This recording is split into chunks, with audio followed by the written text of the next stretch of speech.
Hi friends, চলে এসেছি আজকে আরও একটা রেসিপি নিয়ে। আজকের রেসিপি হচ্ছে ফিশ ভুজিয়া। ফিশ ভুজিয়া বানানোর জন্য আমি প্রথমেই নিয়ে নিচ্ছি হচ্ছে কাতল মাছের পেটি। কাতল মাছের পেটিতে নুন হলুদ মাখিয়ে নিতে হবে।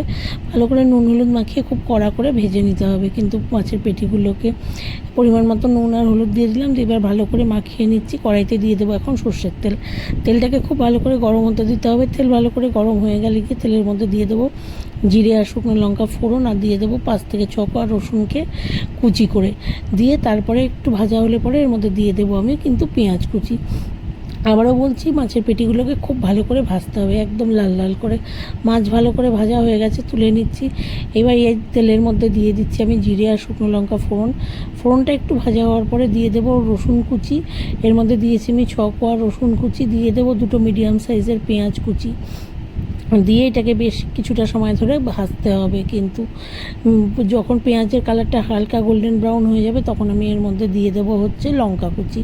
আমি 6টা লঙ্কা কুচিয়ে দিয়েছি। লঙ্কা কুচি দিয়ে আবারও কিছু সময় ভাজতে হবে। তারপরে এর মধ্যে দিয়ে দেবো টমেটো কুচি। আমি একটা বড় সাইজের টমেটো কুচি এর মধ্যে দিয়েছি। দিয়ে পরিমাণ মতো আবারও লবণ আর হলুদ দিয়ে দেবো। দিয়ে এটাকে ভালো করে একদম ভাজতে হবে। সব কিছু যখন ভালো করে ভাজা হয়ে যাবে গিয়ে তখন আমি এর মধ্যে দিয়ে দেবো মাছটা। মাছের আমি কাঁটাগুলোকে কিন্তু বেছে নেব একদম, নিয়ে তারপরে ওর সাথে আমি অ্যাড করব। এই যে দেখতে পাচ্ছ ভালো করে কিন্তু ভাজা হয়ে গেল, গিয়ে হয়ে এসেছে, আর একটু হবে।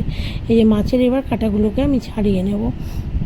মাছের পেটিতে যে কাঁটাগুলো থাকে, বড় বড়ই কাঁটা থাকে, সেগুলোকে ছাড়িয়ে নিতে হবে। কিন্তু ছাড়িয়ে নিয়ে তারপরে এই যে ভেজে রাখা আছে মশলাটা এর মধ্যে অ্যাড করে দেব আমি।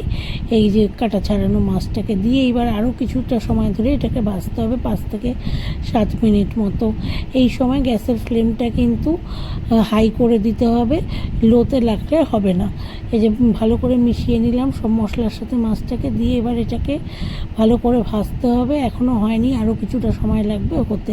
এইটা যেন একদম টেনে যায়, শুকনো হয়ে যায়। এই যে হয়ে গেছে গিয়ে কিন্তু ফিশ ভুজিয়া একদম রেডি। এটাকে এখন আমি সার্ভিং প্লেটে সার্ভ করে দেবো। রেডি হয়ে গেল, দেখতেই পাচ্ছ আমার ফিশ ভুজিয়া। এটা গরম ভাতের সাথে খেতে দারুণ লাগে।